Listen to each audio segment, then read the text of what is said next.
we go. This is the big one. Get ready. Get ready.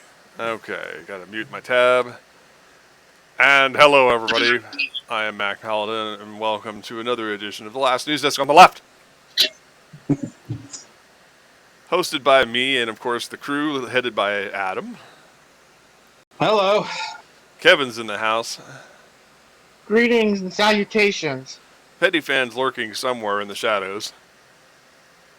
Oh, nice. Yeah. And the man who can always neither be confirmed nor denied, the Golics. Ad before the stream started up was for Bud Light Seltzer, and I am holding you personally accountable for that. Oh, Jesus Christ. Well, feeling thirsty, are we? All right. I see it running right. Offends me. I see it running right now on the observation post on the Fragments of Silicon channel, because of course I always set up the other channels to host our stuff. Right. On the off chance that it helps us get viewers. Just as a reminder, everybody, stream stickers are still activated, so if you have some spare bits laying around, please feel free to toss them our way. It does help keep the show running, and boy, do I have some fun going on this week. If I don't figure out some way to pay the cable bill in the next 3 days, we may be fucked. So You told us. Mm-hmm. Yeah. Well. Yeah. So there's that for you, folks. Yeah. But we won't ruminate or dwell on that too much right now, because we have maybe not so much things to talk about, but we have much more depressing things to speak about. Yeah. I'm like, it's like let's warm you up so we can let you down hard. yeah, because What? Go ahead. Yeah, because we got to talk about Afghanistan. Yep. Yeah. Because protecting those potato farms. Yeah. And Okay. people falling off of airplanes. Yeah. Yeah. Yeah. So 15 years, gentlemen. 15 years. Blown up right in front of your face. 15 years, 20 years. Let's not forget that this runs. Oh yeah, we first All put boots on the ground after 9/11 in 2001. So Yeah. Yeah. Yeah. I know it's been 20 years since we actually went there, but in terms of the current, what we have been doing there lately, you mean that's a 15-year process. I mean, the arguments about why this is a failure, a lot of them do go back to the initial fuck-ups of the quote-unquote early stages, the first few years.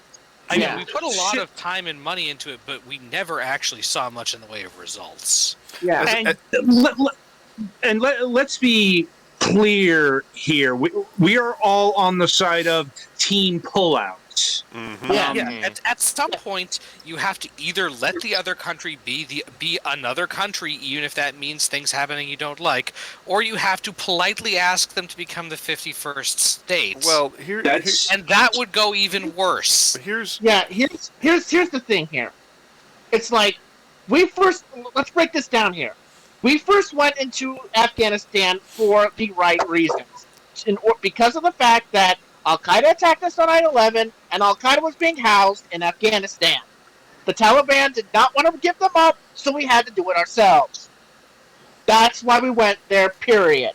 Now, it became clear that once we did that, and did that very, very quickly, because the Taliban realized, oh my God, it's the entire United States military up on our ass. So we took care of that business. The second part of the business was to, get the man himself, Mr. Bin Laden. We had him in Tora Bora. But unfortunately, the first former guy that we like to hate so much, Mr. Bush, and his buddies Dick Cheney and Rummy, said to the people down there who had him in their sights, don't worry about it, Pakistan will take care of him. The main issue here is that when you storm into a situation, this is the same problem that we had with Vietnam, with Iraq, and now Afghanistan. Is that when you rush in with the best of intentions and then do not have an exit strategy, failure is your only possible option. Oh, the problem is that we kind of had an exit strategy. It's just that the other side didn't know what the other side wanted. Yeah, and not to say that there wasn't not to say that there wasn't 47 or so countries involved in the peacekeeping force that was supposed to be there in Afghanistan. But the other larger issue that we have to examine here is historical precedents. I mean, how many so-called empires have tried to, subdue Afghanistan and moderate, sort of moderate it into a Western democracy or otherwise. Let's just say when we lost the focus and tried to start, imperializing again, that's when things got awkward. Yeah, see, here's what happened. See, so let me go back to where I was going there. So, Bin Laden was allowed to have his own house in Pakistan with internet and television. Nice work there, you can get it. Mm-hmm. Once that happened, we went, oh crap, what the hell are we doing here now?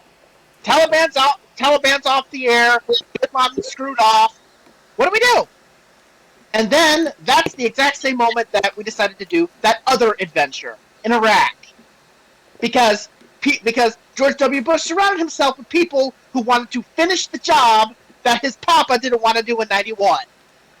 Well, and there was also kind of an implication of threats upon Daddy's life, that kind of thing. Yeah, as long as Saddam and his cronies were around, it gets icky because it's one of those things to where it's like, maybe if we just stick a bunch of things together, then we can convince the American people that it's a great idea. And it's like of course, Saddam and international terrorism were not necessarily inextricably linked. He was more of an overt aggressor rather than a covert aggressor. I mean, the thing about it is that the American people were able at that time, with the mindset that we had, to be easily convinced. Mm-hmm. Because this country was, I've always said this, was in a coma from the moment that second plane struck the World Trade Center on live international television until Katrina. Mm-hmm. That time, the entire country was asleep. It's not that they were asleep in regards to this. It's that we were enraged. Keep that in mind. And the Bush administration fucking manipulated that emotion because even today, there are so many fucking people out there who think that Iraq had something to do with 9/11. And even back maybe indirectly if they funneled some money. It's like, but this is one of the commentaries that I've made over the years, and that is that ultimately one of the biggest funders of terrorism throughout the world has been our so-called allies in Saudi Arabia. And of course, that's a statement that gets a lot of people canceled. So, that's the last time you're going to hear me say it.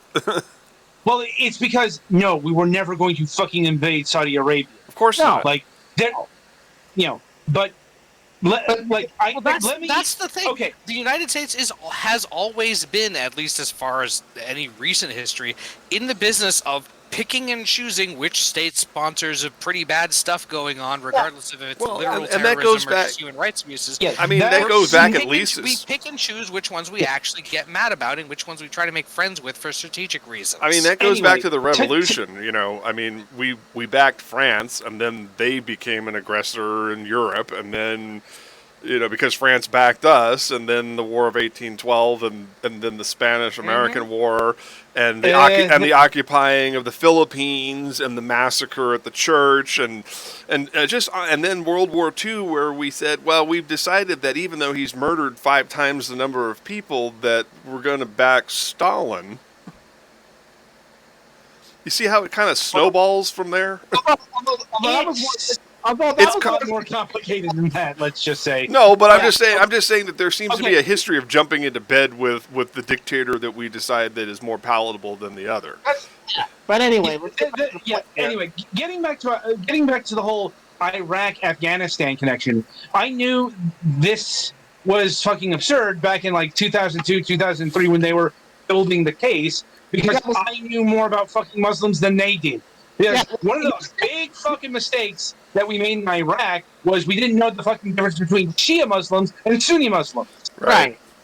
So, By we here, we mean the policymakers in charge the of deciding how we were going to do that. Right. polite way of putting it is that American exceptionalism got in the way of seeing the striations in the sectarianism, yes. in the sectarianism. Well, But no, look.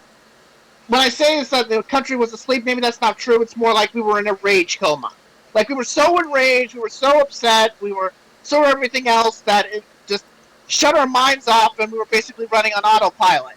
Well, I mean, if you want the epitome of that, just go back and watch Michael Moore's speech at, what was it, the 2002, 2003 Oscars? You know, one where he offered up mild criticism of the Iraq War, and he got fucking booed off the stage, and, you know... Yes, that's how Yeah. big it was. That's how intense it was. And again, it's a rage coma that we were all in, where we did not think clearly enough, and we were able to be manipulated by people who we put our full force and faith in when we shouldn't have, where they could basically tell us anything and we would believe it in 5 seconds. All of us. Single person did. Not us, but especially the people who were making decisions. Yeah, and that's clearly a thing that was happening up to, well, just last week. Because, you know, if there is a failure that happened on the ground, it was an intelligence failure. Yes, absolutely. See, getting back to the point here, let's talk about exactly now, fast forward now to where we are right now. Mm-hmm. Maybe we should, I don't know where we should start, but I think we should start immediately, and then we could jump back to last year and go from there. So, 2 weeks ago, Right. 2 weeks ago, I would say, is that, the withdrawal and the pull-out process was going smoothly, because you didn't really hear a lot about that. Then the Taliban started to make the push, which I think everybody kind of expected. Everybody did expect that the Taliban were going to make a push at the tail end of the process. I think that's clear. That's not. It's just some people expected there to be resistance to this, which there kind of really wasn't. That's what I was about to say. As they were making that push, I'm pretty sure that Biden, I'm pretty sure the Pentagon, the State Department, everybody involved was expecting that there would be at least some level of Afghan resistance to that said push. And that pushback wouldn't necessarily be successful, but there would be at least a pushback of some sort of variety.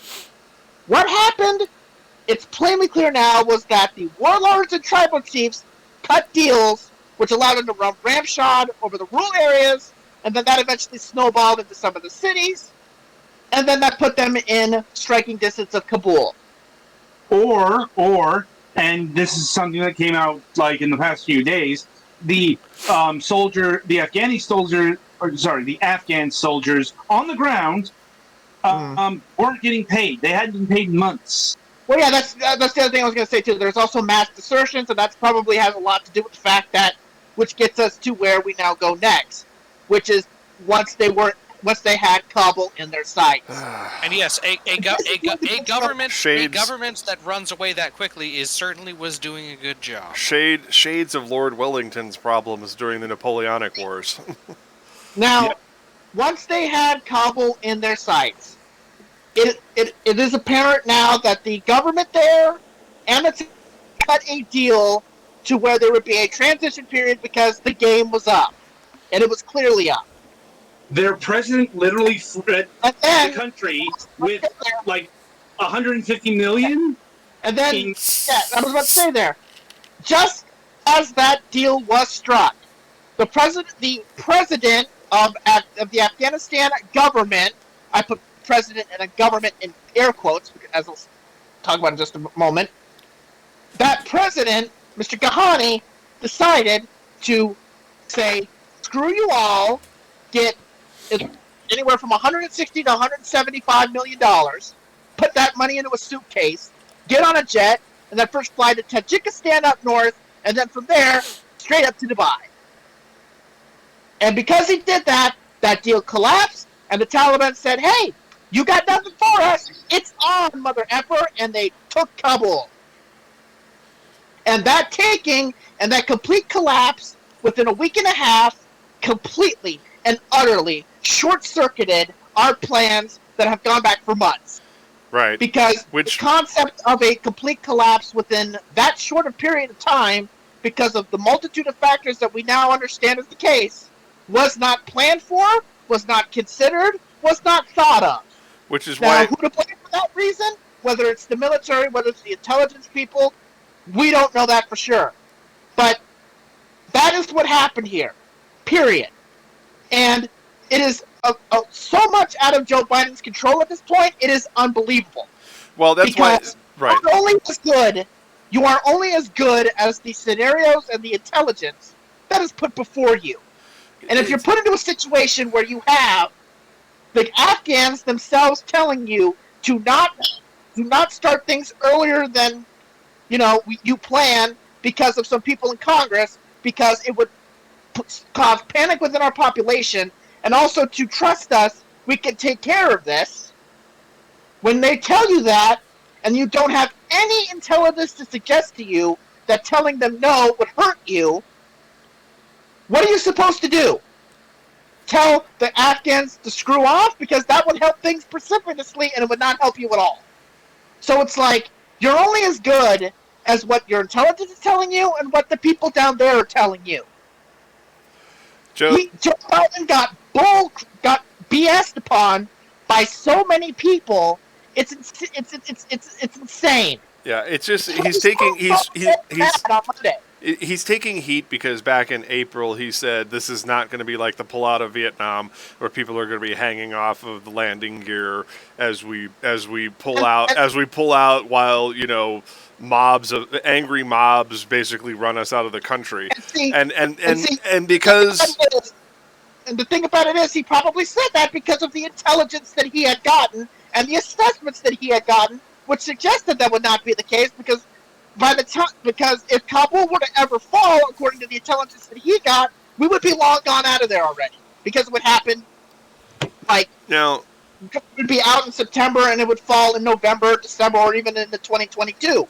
When we would be completely out of the picture. Now, hold up a second. Now, as far as intelligence is concerned, the idea that this could not have been foreseen or could not have been predicted, keeping in mind that Donald Trump and his Secretary of State Mike Pompeo have been doing a step down of U.S. presence in Afghanistan since 2019, and they were the ones who back in 2018 brokered the deal for the Taliban to basically take over Afghanistan. So the idea that this was a complete blindside, though, is a little disingenuous.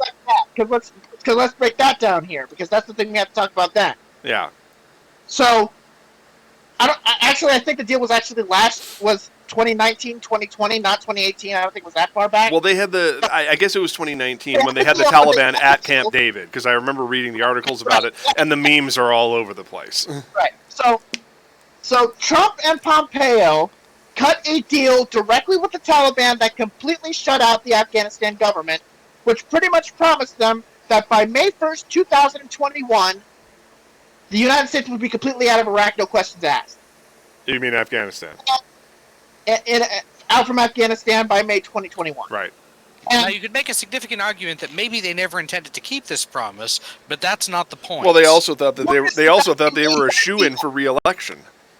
Yeah, they made that deal. Period. It doesn't matter, if they had. Oh, we expected them to follow certain moments. No. Just remember, gentlemen. You made a deal and a promise. And not only that, you also pressured Pakistan to free the guy who's now running Afghanistan for the Taliban. And also, with this agreement directly with the Taliban, demanded that the Afghan government free 5,000 Taliban prisoners. Just remember, folks, only Nixon could go to China. Yes. So, but that deal was there then. And also, at the tail end of the Trump administration, Trump cut the number of troops down to 2,500. Yep. So you combine all of that, and I think it's probably clear now that the intelligence failure comes from the point that the assessment of what this led to in terms of the conditions on the ground in Afghanistan, the Doha Agreement, the 2,500 cut, anything that the Afghan government did by themselves, so on and so forth, the collective damage that did on the ground, I don't think the intelligence failure comes from the fact that it was not properly or fully assessed. Because obviously, the combination of all of that led to what we saw. And I think the intelligence failures came because they did not fully assess what the damage from all of that did. Because they said it would happen, because they said the fall would happen months, year plus more, instead of within 2 weeks.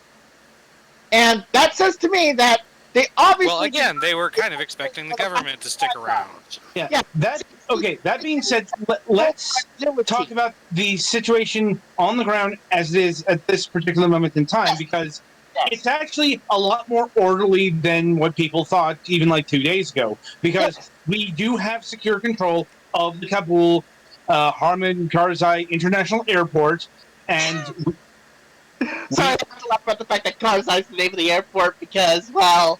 I mean, obviously it's not going to be that after we leave, but it's what it's called right now, okay? Yeah. But yeah, apparently since August 14th, we've evacuated 6,000 people, and over the course of the last 24 hours, we've evacuated 1,800. So, we're doing it at a full clip because, again, prior to 2 weeks ago, everything was actually going very, very smoothly. There's a thing to be said in the here and now. Yes. It's clear that the Taliban is letting us leave. Because they're not attacking, they're not shooting our planes, because they know they don't... It's actually in their interest to not aggro us at this point. They don't want us to turn around and come back. It's like, to attack... Yeah. And to fucking... And if, like, any Americans die, well, like, guess what? We're probably going to have to come back. Because, this is the... There's been back channel negotiations here. Yeah, this is the only way that this situation will actually harm Biden politically in the long term, because there is an actual American death here because of this. Period. But even that's not guaranteed because I know people are citing Benghazi, but on the other side of the coin, Somalia. People forget how much of a debacle that was. But, Bill Clinton, weathered that storm fairly handily. Mainly because, Joe, you're not going to be able to attack Joe Biden in the same way you're going to be able to attack Hillary Clinton. That's just not a thing that's going to take. Yeah, this isn't Benghazi. Yeah. No, it's not. It's very and it's very clearly not Saigon either. Right. It's far from Saigon. Saigon was literally U.S. troops and civilian operatives fleeing and citizenry fleeing the country in helicopters as the enemy advanced on Saigon. Yes. Now I have heard some concerns about Afghans who aided the U.S. during the occupation. That's essentially in trouble here. That's a little more problematic because once again, as they are Afghan citizens, whoever's in charge of Afghanistan has to decide if they're going to let them go or not. Right, and I think we've offered visas or said that some of them can get visas, and I don't know if there's anything about taking any in as refugees, but... Meanwhile, these fucking lunatics on Twitter who are saying that we should storm the country and liberate all of those people who want to come to America should sit down. That's how we got into this mess, you morons! Right, and that's what I'm like, guys, no. Here's the thing. Absolutely not. When you see these people talking about this point, about what's going on right now, you're hearing two different things. Number one, we should have started things sooner. Yes, but unfortunately, the Afghans themselves told us not to because people would panic. So we got what you got. Now, at the same, and now we have a situation where, and also, more to the point, the other that former guy who we just kicked out a couple of months ago happened to hollow and destroy the asylum and visa system in this country, and it has not been fully repaired because it took a couple, like 1 or 2 months for Biden to put his guys in. So they've only been in there for like 6 months, and it's been very difficult to rebuild what Trump, Pompeo, and Stephen Miller destroyed. That's the first point here. The second point is that people are going, well, why don't you just keep a couple more people there? You know, why don't you keep? And that's what we're trying not to do. That's what we've been doing for however long it's been. But yeah, I was going to say, like, yeah, okay, we do keep like a couple thousand there. That couple thousand could beef up to 250,000 real quick, and we're back where we started. So basically, you're saying, if you want to keep a small amount there after we leave, well, what you're saying is that you want to stay there forever. Yeah, I think Galitz is on the money here. You know, the two choices are either leave or we fucking take over. Because the Afghanistan government that was until recently in power, they were not effective. They were not doing the basic role of government. They folded like a cheap suit. Okay? They folded like a cheap suit. Well, even before that, they were. I mean, there are, to my understanding, quite a few stories of corruption in the government. Yes, and that does not make things work well. That is one of the biggest direct parallels to Vietnam and Afghanistan. We backed a ridiculously corrupt government in both cases, and that was a. If you want to blame Biden for something here, blame him for the fact that he put too much crutch upon the Afghan government and military. Yeah. By the way, we have an infographic. Okay. Yeah. That's Afghanistan. I'm allergic to those. But yeah, I mean, if you want to blame Biden for something, blame him for the fact that he put too much faith upon Ghani, put faith in the Afghan government, and put too much faith in the Afghan military. I think he would gladly agree to that because he's obviously pissed about the fact that they folded so hard and the fact that he was lied to. Yeah. And he's quickly got lied to. And can we just take a moment to ream the industrial grievance complex? Because, you know, there's clearly a lot of preset narratives that have been launching these past few days. Oh, yeah. Yeah. You know, and it's not just Republicans, because Republicans were obviously going to try and use this debacle to their advantage. That's what they do. It's what they that was a given. Them. That was a given. Yeah. And it's like, and here's the flip side of that coin. If we had stayed, the fucking Republicans would have been whinging about us staying. Okay, that's kind of how the Republican think tank works. Yeah, their playbook is absolutely to the effect of whatever they do, complain about it. Well, you know, it's responsible. It's responsible spending under a Republican administration. Under a Democratic administration, it's time to budget hawk. Yeah, Donald Trump just last month at one of his little shindigs was bragging about the fact that he started the process of withdrawal. Just last month. And now all of a sudden it's looking politically like a political problem. They're fucking deleting tweets. They're deleting tweets. They're deleting statements. They're trying to whitewash themselves. But unfortunately for them, and everybody, they're not good at this. The internet is forever. Yeah. We've got all the fucking documentation. There is tape. Yeah. But also, we need to call out a lot of members of the press corps because they are clear. The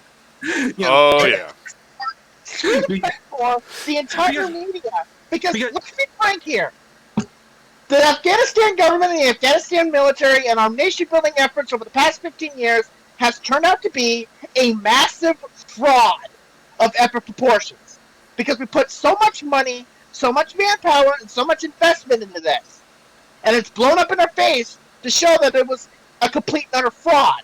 Well, I mean, it's clear that they want to project they want to project a negative narrative onto Biden. You just have to look at all the fucking senior analysis, fucking jumping on Biden for passing the buck when in his actual goddamn speech he said he would take responsibility for it. It's like either you got so used to let me finish. Either they got so used to Trump, or they've been waiting for something like this. I don't know which, but it's like well, except for the fact that he did state that he doesn't take responsibility for it, but that was probably very casually and carefully clipped together video footage. He took the responsibility for saying that he doesn't take responsibility for it. Yeah, he did say that. Yep. He said that last year, before this thing blew up, before he was even president, for God's sake. Yeah. And although he said a couple months ago he didn't think this would happen, well, that's because of the fact that he probably got intelligence that suggested that if Kabul ever fell, it would be after we were out of the picture. Plus, I'm pretty sure Biden knows how this works. Like he knew he was going to get blowback from the media and Republicans and all that stuff because the media is filled with people that have a vested interest in trying to rehab what is clearly a fraud. Because a lot of them were there when they built this thing up. You know. The media is doing the fucking agency problem we've complained about on the show before. Like, it's all about us. We're focusing on the, what we shouldn't, or what we should be doing, what our soldiers should be doing, and all this stuff. Nothing about the Afghans. It's a shiny object. They're looking at the shiny object instead of looking at the actual point situation, which, frankly, ironically enough, Biden told you in his speech. This goes back to the fairness doctrine where media outlets have, and this is why we don't call them the news media. This is why we don't call them the news or the news media. They are merely the media because they are a corporate arm of capitalism whose sole purpose is to get ratings and drive revenue. So because happy, good news that is a single soundbite does not get them continuous comps on their ratings, they have to keep it negative to keep people afraid and keep them in front of their tubes. Watching the Schadenfreude expand in real time. You know what? I'm going to say this right. You know what? At this point, I actually don't favor bringing the fairness doctrine back. Oh, it wouldn't work. You couldn't. It would be physically fucking impossible at this point. Here's the thing. If you did bring back the fairness doctrine, yes, you could bring leftist voices in, but at the same time, you got to bring the right ones in. Well, I mean, that's happening already. It's happening already, really. But I mean, that's kind of the basis of the culture wars of current vintage. It's because we are treating fucking conspiracy theories as equal value to expert advice. This is why so many fucking idiots haven't gotten vaccinated. Yeah. Or opinion is having the same weight as fact. Yeah. At least under the fairness doctrine, they were required to state up front that this was merely an opinion and not based on actual fact. The fairness doctrine wouldn't have helped us anyway, because... But the internet changed everything.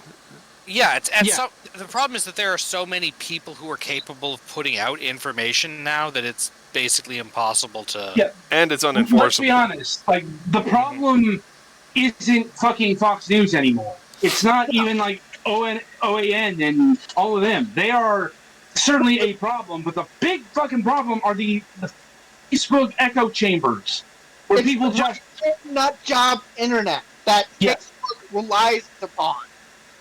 Yeah, and it's like no fucking fairness doctrine is ever going to counter that. No, it's like it was for a bygone era. I mean, they repealed it in '87 at the end of Reagan's presidency, and by that time, the technology was already moving so quickly that it's largely made a lot of things that people hold dear, or at least think that they do, as moot because technology is moving technology and progress is moving faster than our ability to enforce the law. That's really kind of where it's at. Anyway. So- Jeez. At this point, I think that we should just ignore cable news and more television news because they're obviously not giving you what's going on. And at this point, we should just grit teeth, take a breath, and let this process play out. Oh, Because at this point, it's quite damn clear that that's what the people in Washington are doing, what Biden and his people are doing right now, while the media is obsessed and focused. It's obsessed, and its analysis and its analysts are doing stupid shit. It's really They're not truly doing become the work. it's really truly become Craven at this point Yes, it has. because they're picking at a corpse. Yeah, because at this point, ignore them. At this point, just let the process play out. And if no American forces or no American is killed in this process, nobody is going to give a shit. And yes, even if people are From your lips to God's ears, Kevin. I swear. Because yeah, From your lips to God's ears. To paraphrase a post I saw on probably Tumblr the other day, from your lips to God's ears is sounding more like a threat these days. Look, we know for a fact that if Do there are you want Americans Jesus to come for you? Look, I think people don't seem to. I think people seem to underestimate the level of xenophobia in this country, to the point where if there are Americans killed in the process of trying to assist foreigners out of the country to come here, I think that the xenophobia will probably rear its ugly head, and any support for Afghan refugees will go poof. Xenophobia, that's a quaint term for racism. Well, it's basically what this is. But I mean, Well, you're right. It's an extension. okay. It's an extension of a long-term problem. I mean, remember that we supported the Nazis until they attacked us. Yeah. You know, Yeah. and then Like- technically we kind of still did after that. I mean, the fact that there's such a strong neo-Nazi movement in this country is appalling. Frankly. We haven't even gotten into Project Paperclip, but worth noting that xenophobia is actually a much older thing than racism. Racism is actually a construct invented for the African slave trade.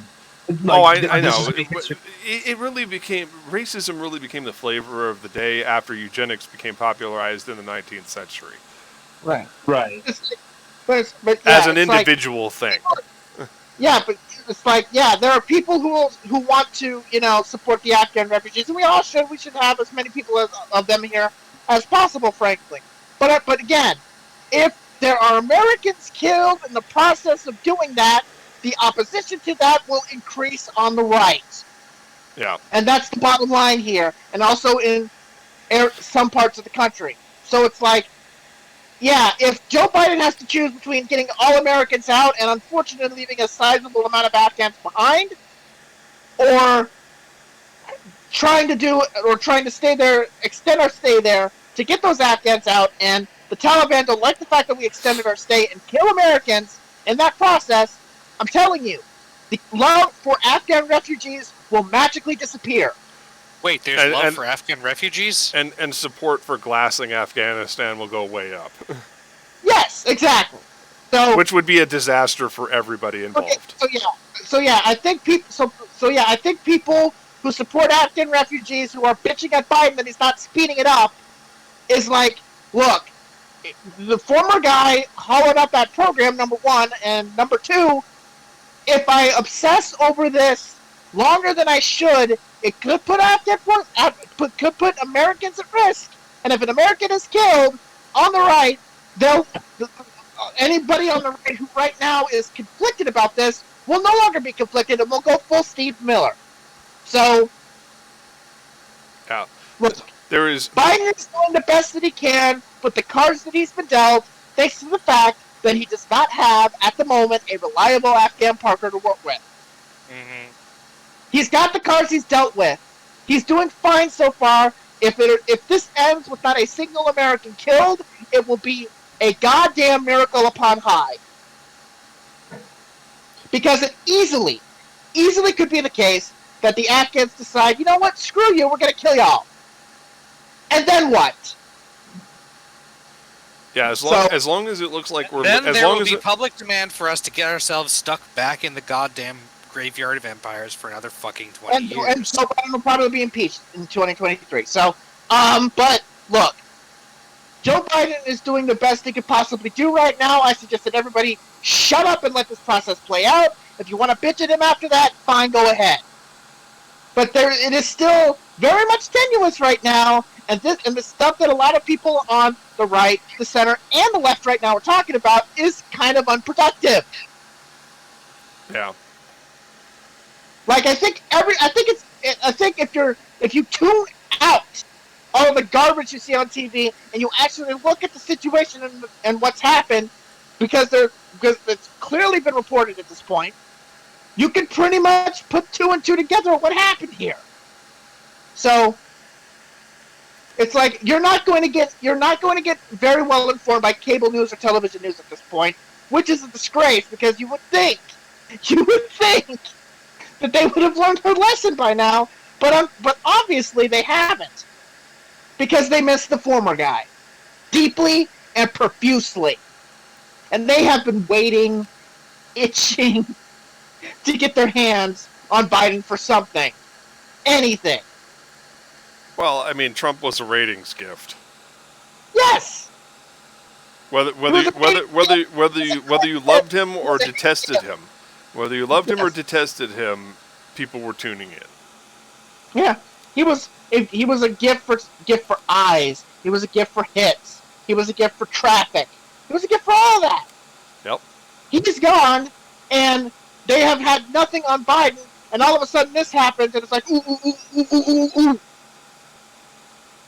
You know, don't look at the whole situation about what led up to it, or whatever. Just go, ooh, ooh, ooh, ooh, ooh, Biden screwed up. Let's roll, baby. About damn time. Lord. And as if that wasn't entertaining enough. Sorry, I mean, this is I have been waiting to let loose on the air since this happened, man. I have been waiting. I can understand that. I can definitely identify with that. Yeah, I think we've all been waiting to fucking vent about this, considering, we've been on this very topic for most of the hour. Like, how often does that happen? Yeah, I mean, because this is something that is 15, 20 years in the making. Yep. And everything came to a head within 2 weeks. So, and it really came to a head over the weekend. So, lock and load, and we unloaded. But yeah, here's the thing. Even putting the Trump deal aside, Biden wasn't a fan of staying in Afghanistan. Biden wasn't this was gonna, some formation of this and the ugliness that was going to happen. Wasn't expecting this, but Biden knew. That's why he's been striking a hard tone, because this was not an easy choice to make. He did not want the surge in Afghanistan in 2011. He did not want to go after bin Laden. He's been to the left. He's been on the left on this subject for quite some time.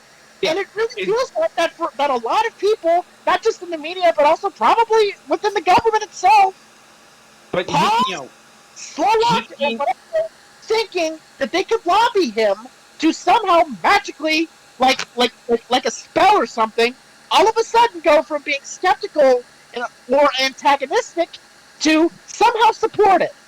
Well, they've been trying to appeal to the emotion of the plight of the Afghan people, as they've been doing for, however goddamn long they've been doing it. Which, yes, there were significant human rights issues under the Taliban before, but you know what? There's also other stuff that is bad. Yeah, it should be noted that apparently the former vice president of Afghanistan is leading a rebellion, unconfirmed, but this might be a thing that's happening. That's kind of who should be fighting that war. We're done. Look, we are not going back. Look, I think everybody wants to help as many Afghans as humanly possible. Everybody here. However, at this point in time, there has to come a point where you have to say, we can't do this anymore. Well, There has to be an end point. And unfortunately, that means we'll have to leave people behind, and nobody is stupid and nobody is foolish to know what the Taliban are going to do to them. But at some point, you got to draw the line. Because we can't take all of them. Well, we can only take so much. More to the point. The issue there are other ways of changing. Was I or was I not in the middle of a sentence there? I'm sorry. Was I or was I not in the middle of a sentence? I didn't notice that you were because I'm stupid. Oh, come on now. Anyway, the point. What I was going to say was this. One of the things that we, it's like we. Shit, I lost my train of thought. Thanks. No.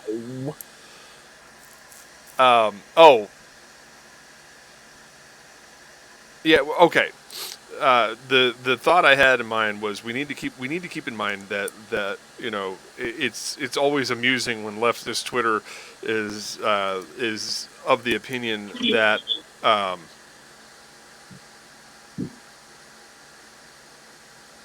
I can't. I just completely lost. You forgot.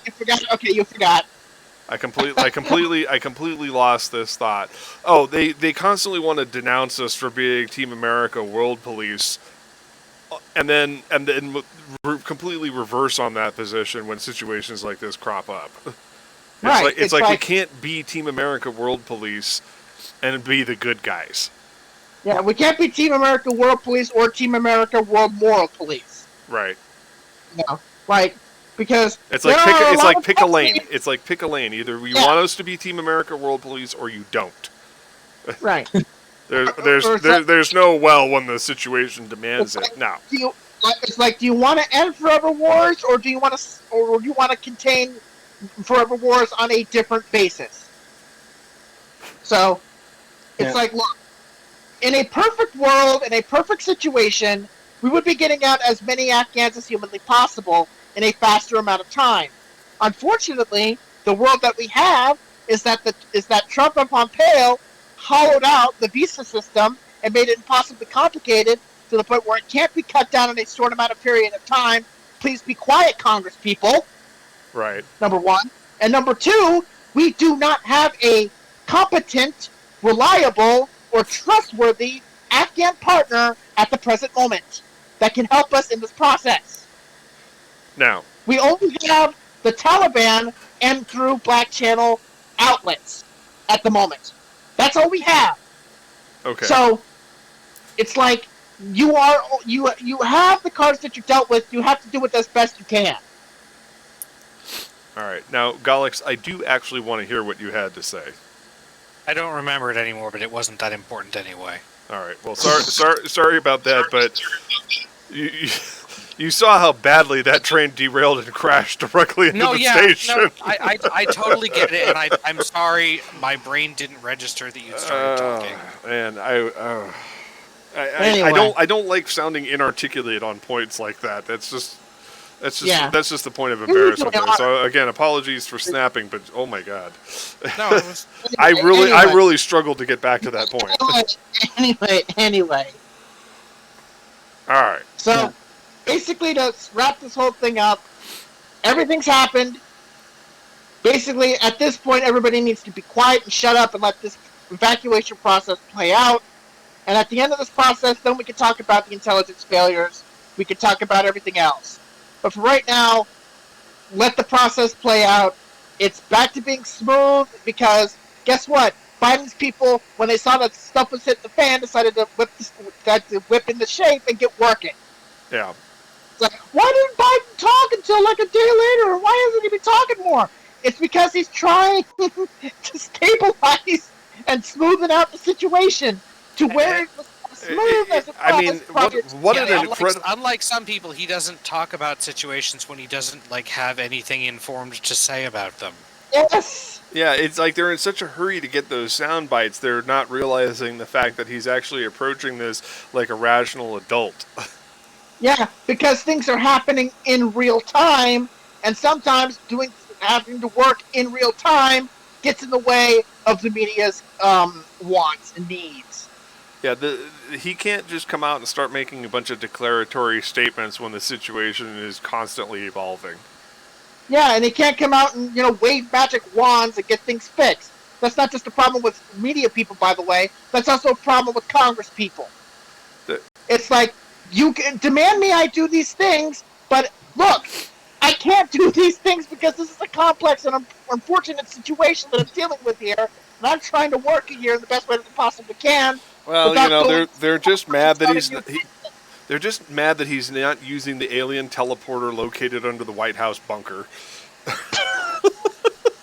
Oh, also, this is not us leaving Afghanistan. Is not America First Light, and it's not isolationism. It's like to our European allies. Like, you're upset with the tone Biden struck about Afghanistan. I don't see fucking France or the UK or Germany or insert European country here filling the fucking void over there. No. Yeah, retracting imperialism is not suddenly being isolationist. It's just being less imperialist. Yeah, here's what's going on. Here's what's happening here. It's like, yeah, we're gonna pull our troops out of there. It's not like we don't have drones. It's not like we don't have surveillance planes. It's not like we don't have satellites. It's not like when the country has a government, we can't apply diplomatic and economic pressure on it, which is what you're supposed to do when there's a country that's doing stuff you don't like. It's also, I don't know if you've noticed, but our counter-terrorism units have gotten a lot better since 2001. Remember that whole elite strike team that did the assassination of Osama bin Laden? Yeah. So we have fucking tools at our disposal. And also, if we could, earlier, if they could have gotten bin Laden in 2002 if the people upstairs didn't tell them, let Pakistan handle it. Let them go. And if we could also curb our dog on that whole narrative situation about, giving away something to China as if it was ours to give, that's quite unproductive. That's the third reason why they're saying that we should stay there, by the way. It's to have Afghanistan now be a proxy again, this time with China. Because if you do you really think that's going to happen? First of all, do we really think that the Chinese are in any position right now to start up their empire building engine when they're the epicenter of COVID still? Yeah, it's like, look. But that's what it's because, again, they got their own problems. The real reason why we're in here in the first place is because of the fact that in the 80s, we used Afghanistan as a proxy for the Soviets because the Soviets invaded Afghanistan. That's actually a false narrative because that ignores the fact that Osama bin Laden came into Afghanistan in the 90s because he got exiled. It's like you could say that's the basis of the Taliban, but that's not the basis of why we came in there. Why he went in there? No, we went in there to be a proxy for the Soviets. Bin Laden came later in the game. I mean in 2001. The Taliban was backing him, but that's because he was providing fucking money to the fucking Taliban. Yeah, see, the whole reason we were there, the whole thing goes, back in the 80s, we backed the Mujahideen to be, basically because of proxy shit with the Soviets. The Soviets pulled out because the communist dream was dying. The Mujahideen regrouped because a young rich guy from Saudi Arabia was there. He took it over. He created the base, which we know what the Arab translation of that is. But here's the problem I have. Here's the problem. Taliban started the beating, and then the Taliban, like that Saudi money so much, and they became pretty much a fight with Pakistan, and then 2001 happened. Well, here's the problem with this bit of information. It's spurious because it's suggesting that we should have known that fucking 9/11 was going to happen in the fucking 80s. Like we were going to know. No, I don't think necessarily so. I think it was more to the point where, that a terrorist group that wanted to attack United States interests. Because remember, Al Qaeda attacked us. Al Qaeda was responsible for the 91 bomb, the 93 bombing. Well, also that kind of ignores the other bit of, imperialism, if you want to call it that we did in 1991. remember the reason why Osama bin Laden targeted us. It's because we brought in troops to Saudi Arabia, and he saw that as unholy. Right. Like, it's also that gets into, the reason why people want to blame Saudi Arabia is because they have been exporting their fucking radical brand of Islam, Wahhabism, for fucking, 50, 60 years? Yeah.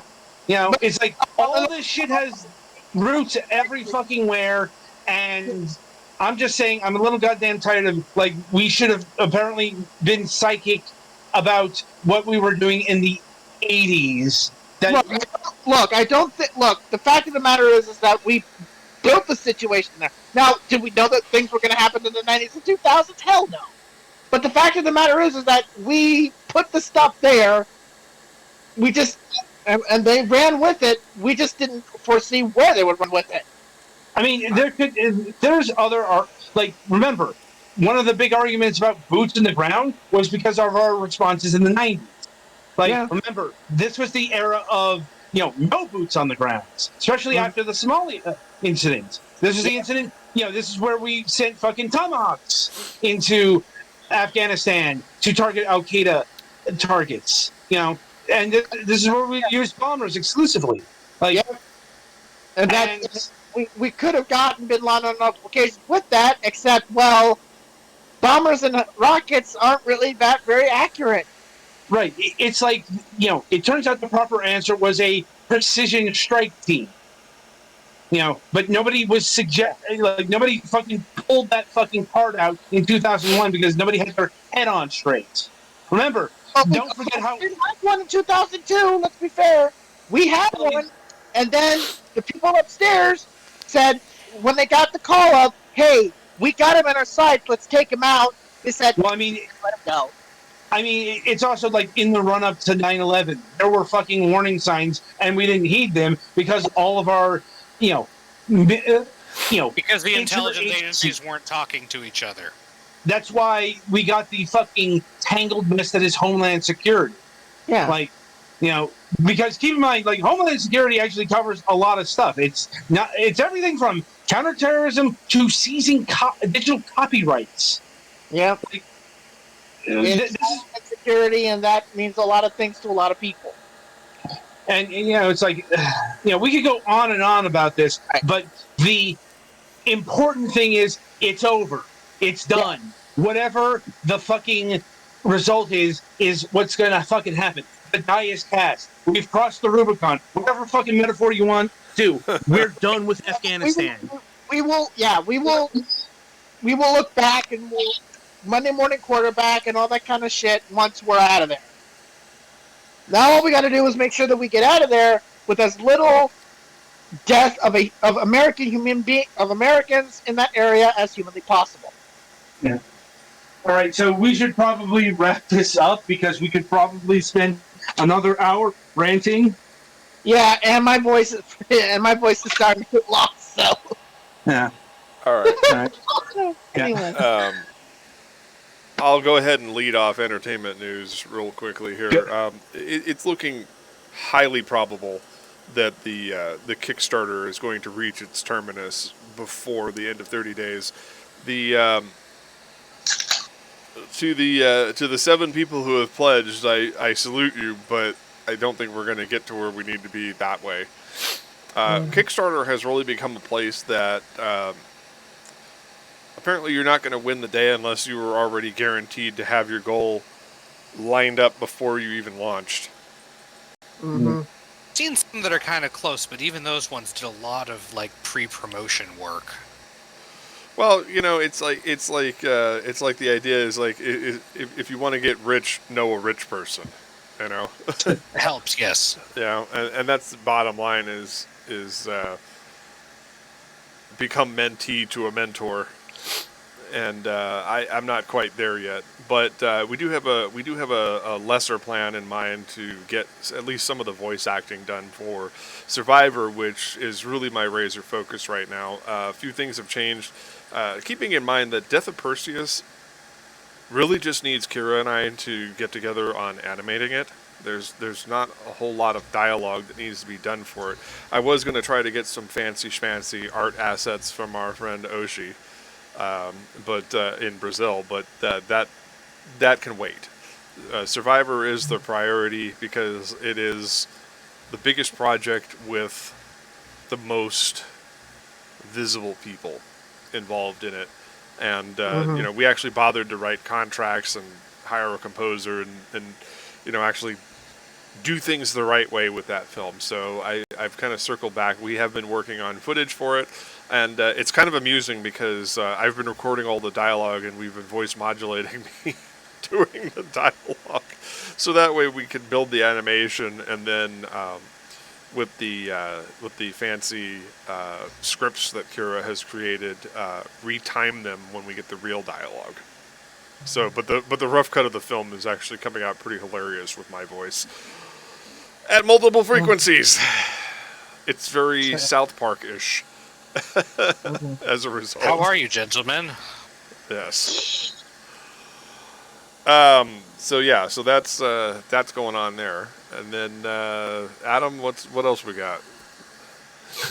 I guess for my show, we are actually running a giveaway. Our guest this week gave us 5 codes of a game called Alpha Particle. We're running a contest in our Discord for the next 3 days. We pinned a set of instructions in order to claim those codes. So if you want a free game, be sure to join us in our Discord and claim it. I suppose in more broad entertainment news, let's see. Well, to lighten the mood, to perhaps the other side of the spectrum, I wanted to start off by mentioning that Pepper Ann is coming to Disney Plus on September 6th. I think so. I didn't even really watch that show, and even just saying the goddamn name. What did that? The theme song in my brain. It was worth mentioning it just for that. I will sing it at you if you make fun of that or whatever. I don't know. I probably won't, but okay. Anyway, yeah, I did not watch any of Pepper Ann. That was well outside of my time of watching such shows. But what's worth mentioning about Pepper Ann is not only is it a good show in its own right, or so I'm told, it is the first Disney television animation project that was led by a woman. Yeah. Also, I guess also worth noting that the second one was, I believe, Star versus the Forces of Evil. So, bit of a gap there. Yeah. Yeah. I will say they've gotten better since, they've got things like the Owl House, Amphibia, a few more that I can't remember off the top of my head. But, Pepper Ann paved the way for all of that. Though I won't hold Star versus the Forces of Evil's final season against Pepper Ann. Yeah. That's a rant for a different day. Different day, yeah. Yeah. I'm like, no idea why it's taken this long to bring Pepper Ann to Disney Plus. Disney doesn't really talk about that kind of stuff because, it's presumed that they own everything on Disney Plus. That's not necessarily the case. A good example is what's going on with Free Guy. So Free Guy is apparently the hit of the summer. It's going to get 100 million. Yep. And I guess people are wondering what the difference between Free Guy and Suicide Squad is making similar box office numbers. Okay, one of them is a new IP. The other is, a goddamn DC movie that's been hyped up to the nines since having, an all-star cast and the director of Guardians of the Galaxy. It's your traditional summer tentpole. And the reasons for its underperformance are probably manifold. but that's not. This isn't about Suicide Squad. It seems to me that all films are underperforming in the box office. So bringing this to light is kind of like, did you forget about COVID?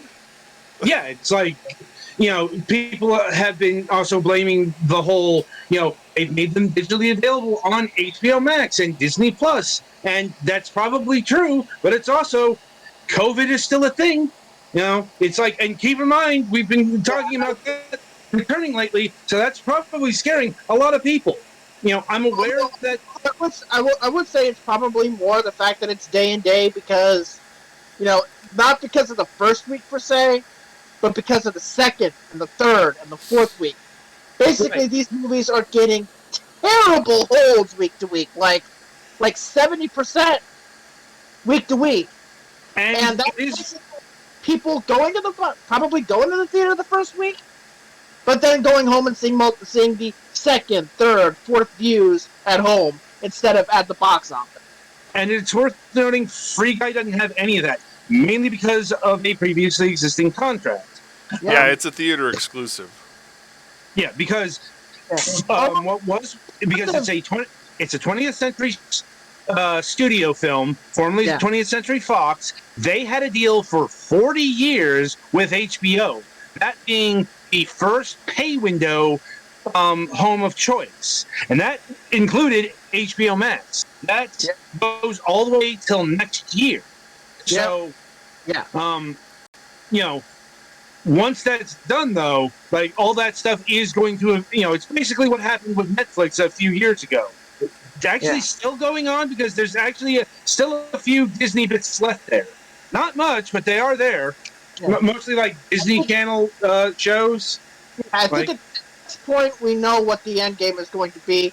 The theatrical window, which has long been 90 days, is going to shrink to 45, and then the streaming services are going to be first and foremost, and then, maybe HBO, maybe Showtime, whatever. Yeah. But it's quite clear where this is heading. It's just a case of everything has to pretty much settle down, not just COVID, but just basically the box office and studios fighting each other, period. That all has to settle down and have to settle out, and also a lot of the movies is basically dating back, because a lot of these movies were delayed already. They were supposed to come out in 2020. Now it's coming out in 2021, and in between that time, you've had day and day strategies being put in place. So that's why you've had all of these. That's why you have this lawsuit. That's why you have everything else. So, at the end of this, it's going to be it's going to be a new reality. It's just a case of everything needing to settle down in order to make that a term. On the flip side of that, I wanted to mention the great mercenary of the streaming era. That's Sony. Sony, and this is probably down to the fact that, and a lot of people don't know this, Sony was actually an early player in the streaming wars. They had a majority interest in the streaming service Crackle until a few years ago. You've probably never heard of. Yeah. It's still around, believe it or not. It's still around, but it's owned by a different company. Hence, it's a company based off of a series of books that you probably saw in your mom's closet. Yeah, and Sony has basically calculated that, instead of, building my own fort like every other major and minor and, like everyone wants to build their own streaming service. Sony's realized, hey, wait, they still need content. We could make money by giving our content to them. Which is good, because more people need to remember this, because we are approaching the point where streaming starts being less of a good investment, because there are so fucking many that all have exclusive shit. See, here's the funny thing. The funny thing is that, Viacom, CBS, that was their original plan, to basically give everything to everybody. That was actually Viacom's original plan. Viacom. But then somebody said, we'll give you a smaller amount of money than you would make from that if you don't do that. Well, actually, more to the point, Viacom merged with CBS, and that merger got them CBS All Access, because, CBS couldn't really do that kind of give everything to everybody thing. So, and then the new company decided, hey, we got the service, let's join the gang, as it were. While still at the same time, still trying to do this, give everything to everybody thing. That's not going to work. You got to choose one or the other. Well, we'll see how long they go with the Paramount Plus experiment before they drop it. That's one of the ones I have on my "this is going to die at some point" list. I don't think. I mean, think it's already one- live. You do understand it's already live, right? I know. I'm just saying it's going to lose money for a number of years, and they will dump it because it'll be unprofitable. I don't think so. No. Subscriptions are up according to CBS. And Star Trek has 3 new things premiering over the next 3 months. I still have them in my death slots. No. They need more than fucking Star Trek to exist long term. This is a case of they're going to do this long-term build-up instead of everything immediate at once like everybody else. I'm aware of what long-term investment is. I'm just saying I don't think they're going to be one of the ones that make it. I think they're going to make it because of the stuff that they have.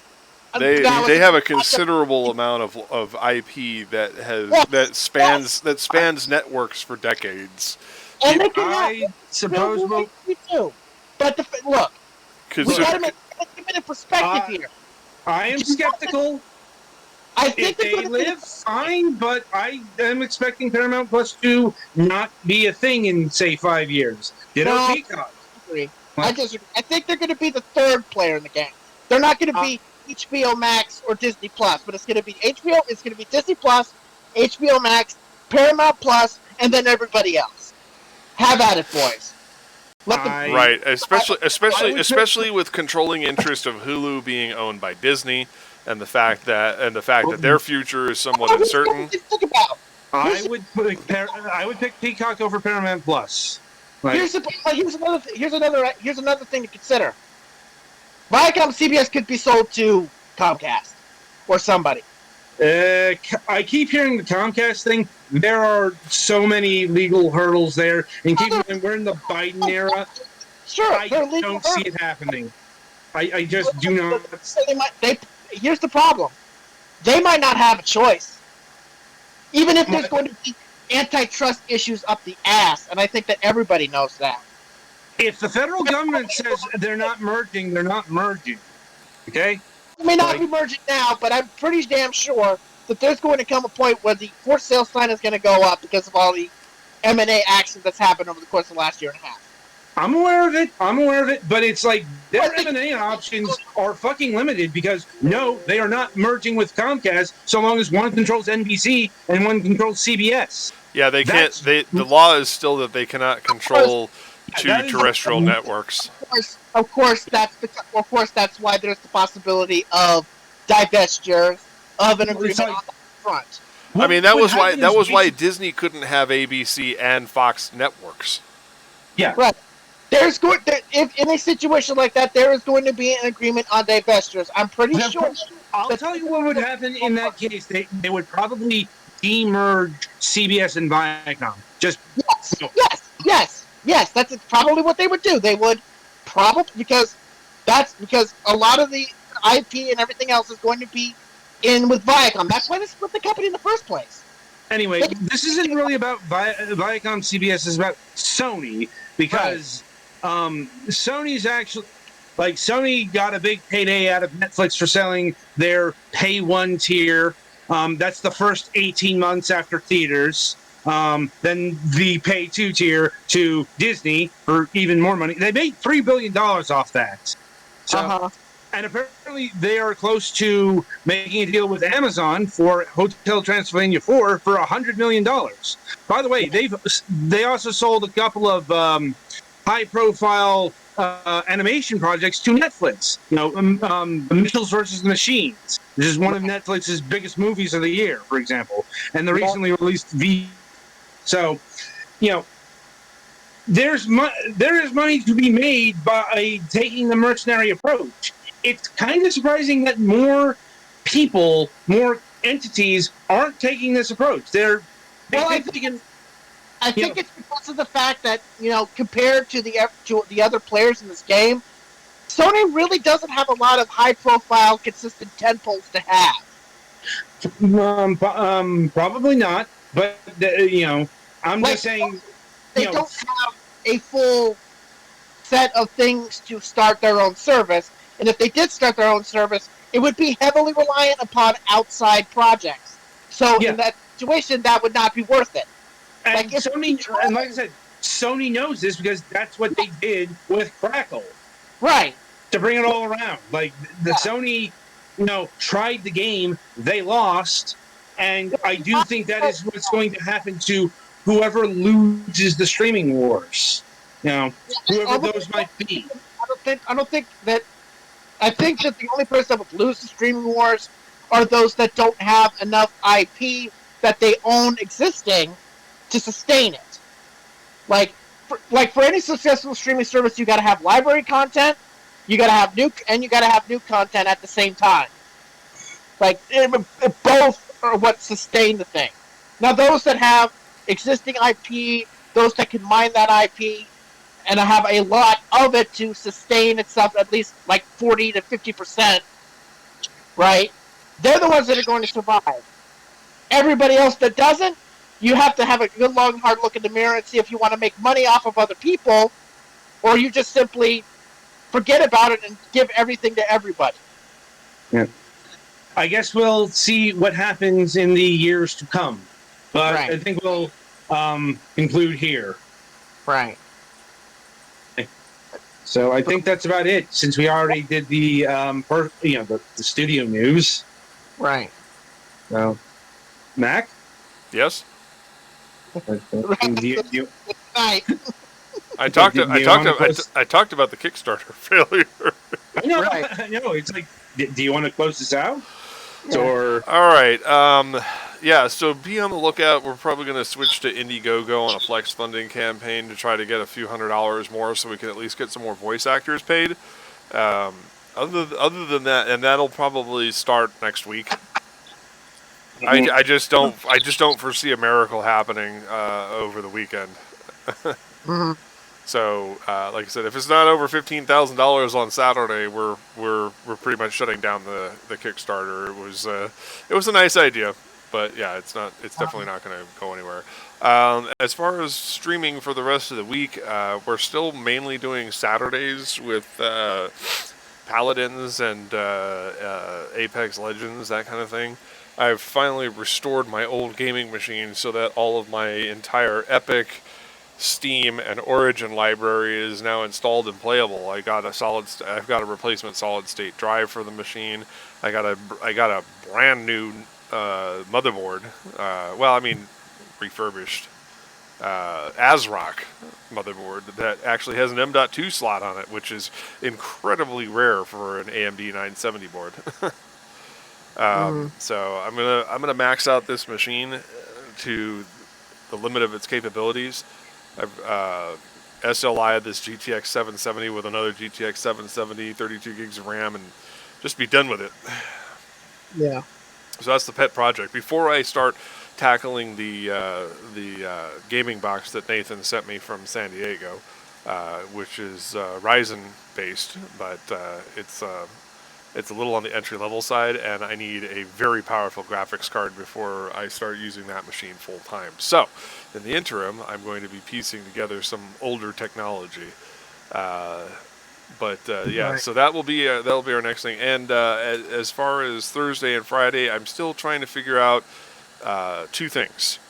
Do I want to do a second Retro Gaming Emporium episode each week? In which case, both Pettyfan and Galix have expressed some interest in several of the titles that I have postulated, and we will be putting those out to the fans to vote on in the immediate foreseeable future. I just haven't picked a date yet, and I do want to get a complete list before I put out the voting. That will most likely occur on Twitter within the next 2 weeks. Because we are reaching the end of the terminus of Act 2 of MS Saga, which means we'll be heading into the final act before that last curtain falls.